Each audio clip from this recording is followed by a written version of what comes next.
So I'm focusing on consumer barriers for electric vehicles. I'm not that focused on the technical aspects of electric cars, but rather what's keeping people from buying them. So what are the barriers and how can those barriers be overcome?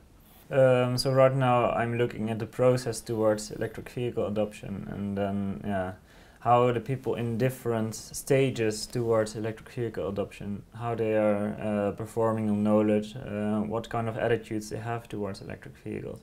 So far I've been focusing mostly on costs, because there's a lot of literature out there, a lot of research on range anxiety, for example, or where to charge and charging times and how that affects people. But I'm more interested in the perceived high costs that has been said to be one of the most important barriers.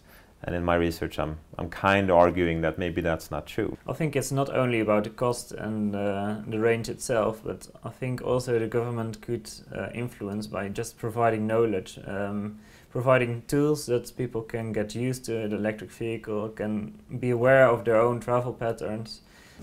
So the purpose of our studies, because both of us are PhDs, is to kind of investigate what's going on in Hammarby-Sjöstad.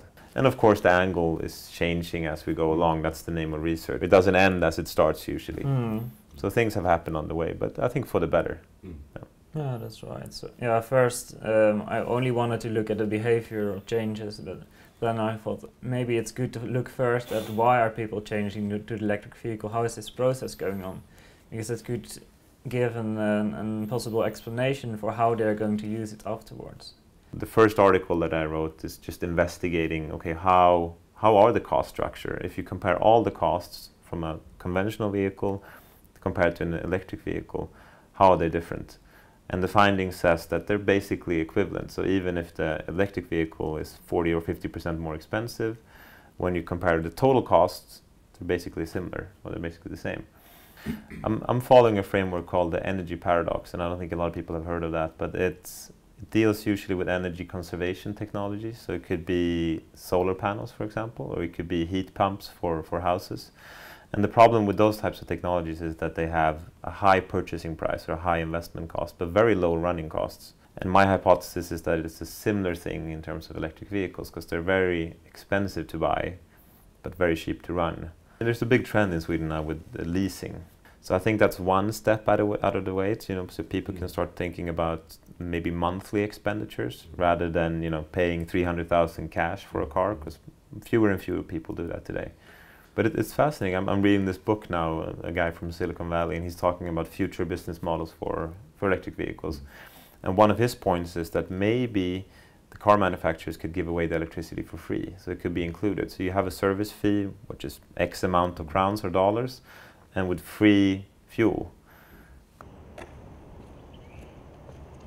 Yeah, I think Joram and I are on the same path in a way. I think we're also going to write something together in the sense that we're focusing on knowledge and maybe some misconceptions regarding this. It's a new technology, so it's a natural thing that people don't have full information. It's very hard to have full information when things are moving so fast.